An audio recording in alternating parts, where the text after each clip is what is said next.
आम आदमी को रोटी, कपड़ा, मकान, नौकरी ये सब कैसे मिलेगा, इसकी हर व्यक्ति को चिंता रहती है। और वैसे ही प्रधानमंत्री श्री नरेंद्र मोदी जी को भी हर वक्त यह चिंता रहती है कि हमारे देश की अर्थव्यवस्था कैसे आगे बढ़े।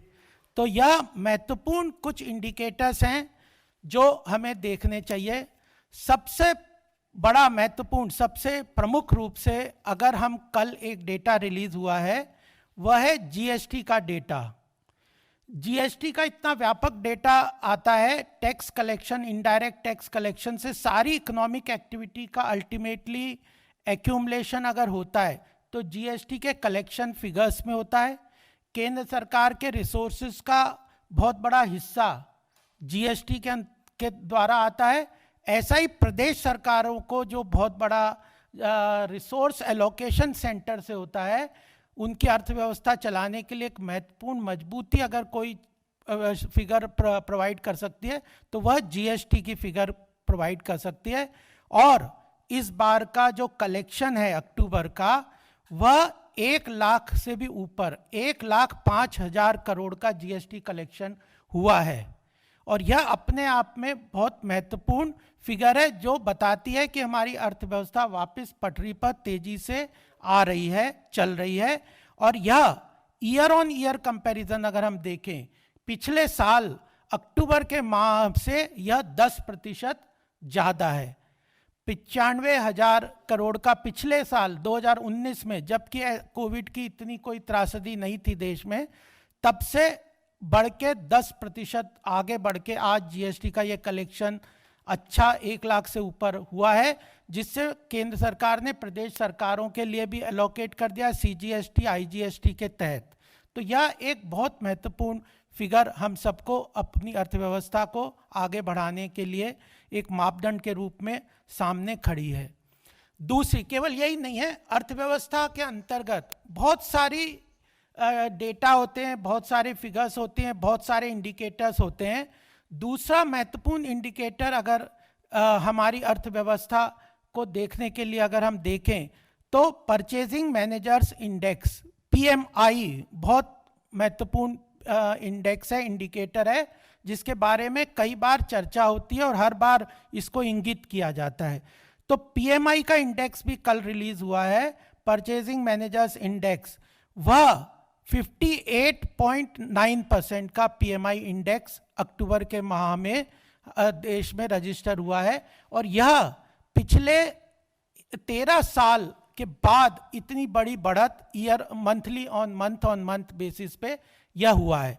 मैन्युफैक्चरिंग इंडस्ट्री वह है जिससे सारी इकोनॉमिक एक्टिविटीज़ को मापा जाता है, और इस पीएमआई मैन्युफैक्चरिंग इंडेक्स में बहुत सारे मैक्रो इकोनॉमिक इंडिकेटर जो रियल इकोनॉमी को कंट्रोल करते हैं या देखते हैं, वह इसके अंदर कर समाहित हैं। चाहे पावर डिमांड को देख लें, ट्रैफिक मूवमेंट को देख लें, ट्रैफिक मूवमेंट्स को सिटीज़ में देख लें, रेल के फ्रेट की एक्टिविटीज़ को देख लें, रेल फ्रेट में काफ़ी ग्रोथ हुई है, टैक्स कलेक्शन हमने देख ही लिया, कंपनी परफॉर्मेंस, ऐसे सारे रियल इकोनॉमिक इंडिकेटर्स को समाहित करने वाली पीएमआई इंडेक्स है, जो कि 13 साल बाद इतनी बढ़त से मंथ ऑन मंथ बेसिस पे यह हुई है। 50% से, जैसे मैंने कहा, ऊपर अगर है तो वह अब मैन्युफैक्चरिंग सेक्टर की ग्रोथ को बहुत मजबूती से आगे बढ़ने वाली मानते हैं। आगे हम देखें, केवल इन्हीं नहीं है, जीएसटी कलेक्शन बहुत बड़ा इंडिकेटर है, पीएमआई इंडेक्स इंडिकेटर है। अलग अलग सेक्टोरल इंडस्ट्रीज को भी हम देखें तो देश की अर्थव्यवस्था अच्छी दिशा में बढ़ रही है। और यह सामूहिक प्रयत्न जो सरकार का है, सारी मिनिस्ट्रीज का है, उनको इनकॉर्पोरेट करते हुए यह फिगर्स हैं। ऑटोमोबाइल सेक्टर, कई सेक्टर्स बहुत अच्छी तरह से प्रगति अभी वर्तमान में कर रहे हैं कुछ पिछले 2-3 महीने में। उसमें ऑटोमोबाइल सेक्टर्स की कार सेल्स और 2 व्हीलर सेल्स की फिगर्स अगर हम देखें तो वह मारुति और हुंडई कार ने जो रिलीज की है वो उनने का ऑल टाइम हाई है। अभी तक उनकी जितनी भी सेल फिगर्स हुई है किसी महीने में, उसके अनुसार ये all time high sales, car की सेल्स हुंडई और मारुति की पिछले अक्टूबर के महीने में हुई है। और केवल यही नहीं है, केवल अर्बन कार सेल्स की बात नहीं हो रही, होंडा की ऑटोमोबाइल और मोपेड जैसे छोटे छोटे व्हीकल जो रूरल और सेमी अर्बन एरियाज में कंज्यूम होते हैं, खरीदे जाते हैं, उनकी सेल में भी काफ़ी ज़्यादा ऑल टाइम बढ़ोतरी हुई है और ग्रोथ की एवरेज 18% की ग्रोथ की ऑटोमोबाइल सेक्टर में रजिस्टर हुई है अक्टूबर महीने में। यह अपने आप में बहुत महत्वपूर्ण फिगर्स हमारे सामने आती हैं।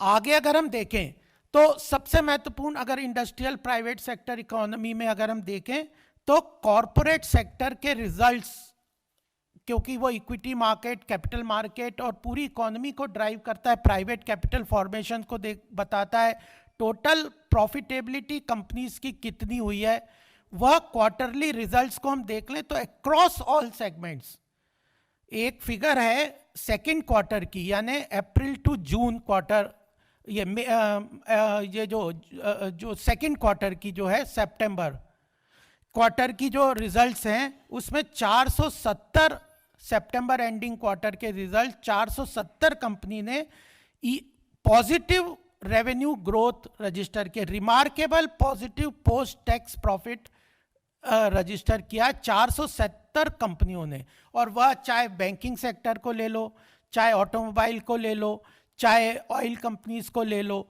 Across all sectors private companies ने बहुत हेल्दी प्रॉफिटेबिलिटी रजिस्टर की है। इसी के साथ इलेक्ट्रिसिटी जैसे कई फैक्टर्स हैं जो कि इकोनॉमिक एक्टिविटी को ग्राउंड लेवल पे मेजर करते हैं। इलेक्ट्रिसिटी जनरेशन जो है वह 19.8% की ग्रोथ रजिस्टर की है और यह पिछले साल से यानी ईयर ऑन ईयर सितंबर या अक्टूबर 2019 को अगर हम अक्टूबर 2020 से कंपेयर करें तो इलेक्ट्रिसिटी जनरेशन जो ग्राउंड लेवल पे कंजम्पशन और जनरेशन है उसमें जनरेशन में 19.8% के इंक्रीज हुआ है। यह फिगर्स इसलिए भी जरूरी है आप लोगों को जानना कि कई बार हम नरेशन में बह जाते हैं। लोग कहते हैं कि अर्थव्यवस्था में ये प्रॉब्लम है, अर्थव्यवस्था रिकवर नहीं करेगी, और सरकार जब कई बार कहती है तो कई यह जो मुश्किल डेटा है उनको हम रेफर ना करके पब्लिक डोमेन में जो प्रचलन की भाषा है उसके ऊपर हम अटक जाते हैं, इसके कारण यह दिक्कत होती है। नहीं तो ग्राउंड लेवल पे यह सारी फिगर्स बहुत अच्छी हेल्दी ग्रोथ की तरफ पॉइंट आउट करती है।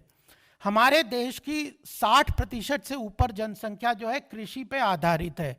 कृषि क्षेत्र की ग्रोथ बहुत महत्वपूर्ण है भारत की अर्थव्यवस्था को आगे बढ़ाने के लिए।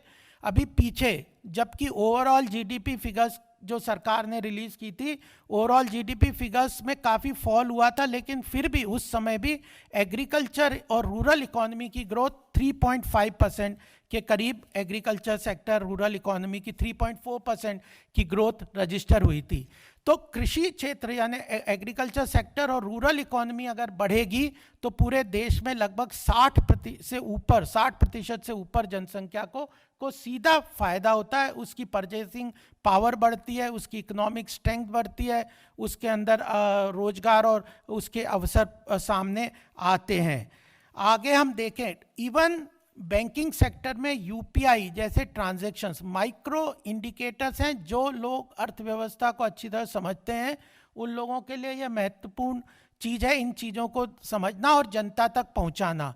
नहीं तो इस नरेशन को, क्योंकि इकोनॉमी में जो सबसे बड़ी महत्वपूर्ण चीज़ आती है पब्लिक सेंटिमेंट का बड़ा महत्व होता है, क्या नरेशन चल रहा है, क्या सेंटिमेंट चल रहे हैं, वह भी कैटलाइज करती है इकोनॉमिक ग्रोथ को। तो ये सेंटिमेंट को बदलने के लिए, सेंटिमेंट को एक नई दिशा देने के लिए ये डेटा जनता तक पहुंचने बहुत ज़रूरी है। जबकि ये पब्लिक डोमेन में ही है, लेकिन इसको कंसोलिडेटेडली भारतीय जनता पार्टी ने सोचा कि इस महत्वपूर्ण विषय जब जिससे आम जनता का बहुत बड़ा सरोकार है, उससे सरोकार रखती है, वह उनके साथ सामने पहुंचना चाहिए।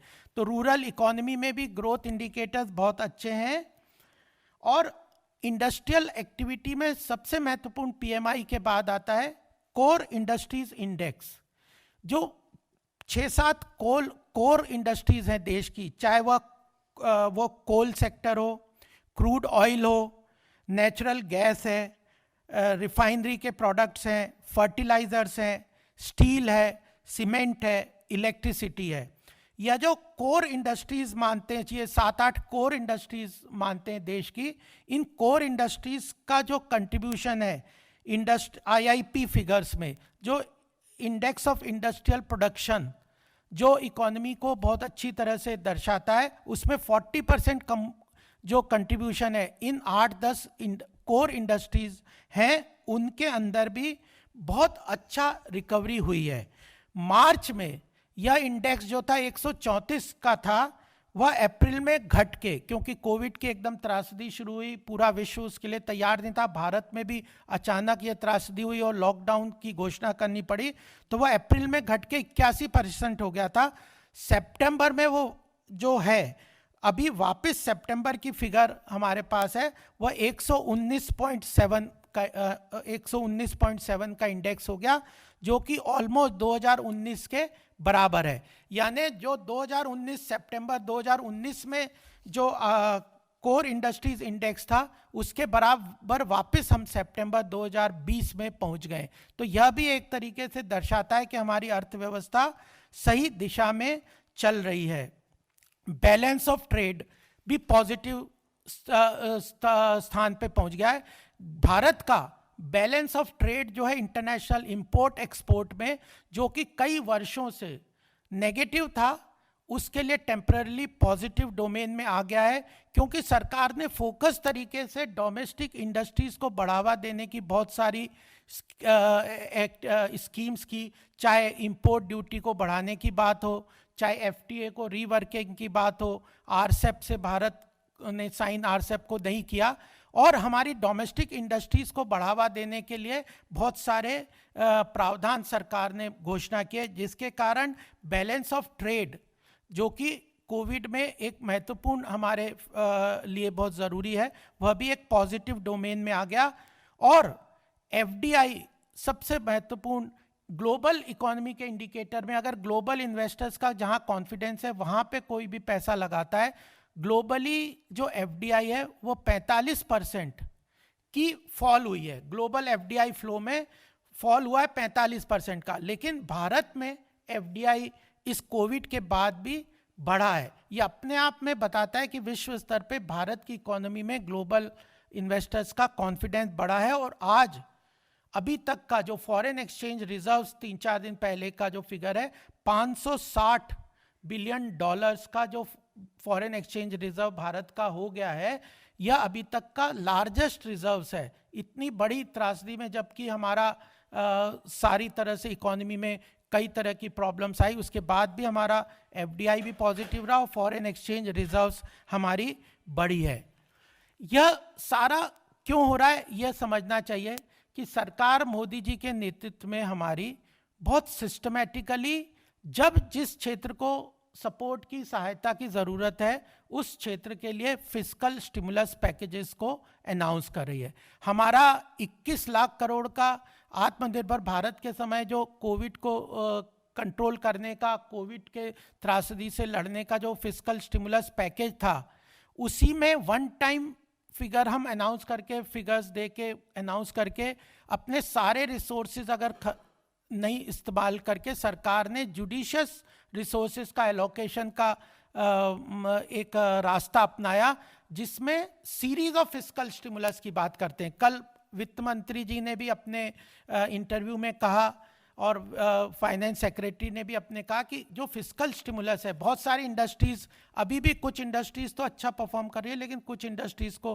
प्रॉब्लम आती है। तो जिस इंडस्ट्री को जिस समय किसी तरह की प्रॉब्लम आएगी, उसको उस समय कंटिन्यूसली फिस्कल स्टिमुलस के द्वारा उसको सपोर्ट करने के लिए सरकार के पास रिसोर्सेज जनरेशन प्रॉपरली है, और उसका पूरी तरह से ध्यान रखा है। और सीरीज ऑफ स्टिमुलस से अगेन एंड अगेन कैटलाइज करेंगे हम इकोनॉमिक ग्रोथ को, यह नीति सरकार ने अपनाई है। कुछ लोगों का इसमें मानना है कि क्योंकि अभी फेस्टिवल सीजन आ रहा है, मैंने शुरुआत भी की थी कि दिवाली आ रही है, दशहरा अभी गया है, और फेस्टिवल सीजन के कारण यह जो एक्टिविटी या पॉजिटिव फिगर है। तो मैं एक बात आपके सामने रखना चाहता हूँ कि पिछले साल की अगर फेस्टिवल सीजन को हम कंपेयर करें, और यह फिगर मैंने बहुत सारे फिगर्स बताए, अक्टूबर 2019 से कंपेयर करते हुए बताए हैं, तो अक्टूबर 2019 में दशहरा और दिवाली, जिसमें दिवाली सबसे महत्वपूर्ण डिमांड जनरेशन के लिए, इकोनॉमिक एक्टिविटी के लिए, परचेजिंग करने के लिए लोग अनलीश करते हैं अपनी एक्टिविटीज़ को, वो अक्टूबर में पड़ी थी, लेकिन इस बार नवंबर में। तो कुछ लोग जो यह सोच रहे हैं कि आने वाले समय में यह इकोनॉमिक एक्टिविटी सस्टेन नहीं कर पाएगी, मैन्युफैक्चरिंग इंडस्ट्रीज़ और डिमांड जो कंज्यूमर डिमांड है, एफएमसीजी का डिमांड है, वो इतना सस्टेन नहीं कर पाएगा, उनके लिए यह बात ध्यान में लाना मैं चाहता हूं कि जो दिवाली की अल्टीमेटली फेस्टिवल डिमांड है वो 14 नवंबर को होगी, तो उस समय हमारा नवंबर में भी हम इसको सस्टेन करने की एक्सपेक्टेशन रखते हैं। इन सब के बावजूद भी सरकार, न हमारे वित्त मंत्री जी न प्रधानमंत्री जी आराम से बैठने की जो है स्थिति में चल रहे, वह कंटिन्यूसली प्रयास कर रहे हैं। और वह इस बात को भी, अगर वित्त मंत्री जी के हम कल के इंटरव्यू को देखें तो उन्होंने कहा कि चाहे अच्छे फिगर्स आए हैं, अच्छी इंडिकेटर्स हैं, फिर भी हम इस प्रयास को जारी रखेंगे अपने को, ताकि और देखेंगे कि नवंबर के महीने में हमारी इकोनॉमिक इंडिकेटर्स कैसे परफॉर्म करते हैं। तो यह जो कॉशियस अप्रोच सरकार की है, टारगेटेड अप्रोच सरकार की है, सेक्टोरल अप्रोच सरकार की है और इकोनॉमिक रिफॉर्म्स के बारे में सरकार पूरी तरह से काम कर रही है, उसी के कारण यह है कि 3 दिन पहले जब प्रधानमंत्री जी ने पूरे कॉन्फिडेंस, आदरणीय नरेंद्र मोदी जी ने कहा कि जो हमने शुरू में सरकार 2000 बनने के वक्त कहा था कि हम $5 ट्रिलियन इकोनॉमी के ऊपर 2024 में अपनी अर्थव्यवस्था को ले जाएंगे, उस $5 ट्रिलियन की इकोनॉमी के लक्ष्य को पूरी तन्मयता के साथ, पूरे कॉन्फिडेंस के साथ हम आश्वस्त हैं कि हम उस लक्ष्य को अवश्य 2024 तक पूरा करेंगे। क्यों? क्योंकि हमारी वी शेप्ड रिकवरी, जिसको कि केवल आज हम ही नहीं कह रहे, विश्व की कई जो आर्थिक इंस्टीट्यूशंस हैं वह सब इस बात को मान के चल रहे हैं कि अगले साल भारत की वी शेप्ड रिकवरी बहुत अच्छी तेजी से बढ़ेगी। और उसके इंडिकेटर्स के रूप में अभी ये जो इस क्वार्टर की हमारी अक्टूबर की और सेकेंड क्वार्टर के जो रिजल्ट्स हैं, उस सब चीज़ों को को भी ध्यान में रखते हुए यह बात को दर्शाते हैं। और सबसे बड़ी बात ये होती है कि अगर पास्ट लॉरल्स पे कोई बैठ जाए, आराम करने लग जाए, ऐसा कुछ नहीं है। इकोनॉमिक रिफॉर्म्स के कई महत्वपूर्ण कदम हमारी सरकार ने लिए हैं इमीडिएटली, उनके एक टाइम लैग से उसका इंपैक्ट आता है। एकदम कोई इकोनॉमिक पॉलिसी या इकोनॉमिक रिफॉर्म कोई सरकार घोषणा कर देते तो उसका तुरंत प्रभाव नहीं पड़ता, उसमें एक टाइम लैग रहता है इकोनॉमिक इंडिकेटर्स को सामने आने के लिए। जबकि इंडिकेटर्स बहुत अच्छे हैं, फिर भी बहुत सारे प्रभाव जो रिफॉर्म्स के हैं, जैसे एग्रीकल्चर सेक्टर में 3 महत्वपूर्ण बिल हमारी सरकार लेके आई है। लेबर रिफॉर्म्स, कितने 30-30, 40-40 साल से लोग बैठे हुए थे कि ये रिफॉर्म्स की आवश्यकता है, लेकिन प्रधानमंत्री जी के निर्णायक नेतृत्व में ही उस चीज को इस बार हम लेके आए हैं। वह भी अभी अनाउंस हुए हैं, उनका इम्पैक्ट भी आना है। न्यू कई तरह की industrial policy, retail trade policy, logistical policy, ऐसे यानी इतने सारे प्रयास के साथ भी आत्मनिर्भर भारत के अंतर्गत पूरा इकोनॉमी को तेजी से आगे बढ़ाने के बहुत सारे रिफॉर्म्स सरकार कर रही है। कोल ब्लॉक की ऑक्शन की प्रक्रिया भी शुरू कर दी है। तो इन सारे economic reform, foreign trade policies के रिफॉर्म्स, ये सारे रिफॉर्म्स जो अभी इमीडिएटली अक्टूबर के महीने में सरकार ने, अक्टूबर और सितंबर के महीने में घोषणा की और अभी भी जिनकी प्रक्रिया चल रही है, उन सब का भी इम्पैक्ट आने वाले समय में अच्छी तरह से होगा। और मैं क्योंकि आर्थिक विषय देखता हूँ, पार्टी के कई लोगों से इंटरेक्शन भी होता है, इंटरनेशनल प्लेटफॉर्म्स पे भी मेरी चर्चा होती है, और industrial association, CII, FICCI, ASSOCHAM, PhD, इन सब लोगों से भी, और छोटे MSME सेक्टर, लघु उद्योग भारती, ऐसे सब संस्थानों से इंटरेक्शन होता है। उन सब में यह पॉजिटिव सेंटिमेंट की बात सामने निकल के आ रही है।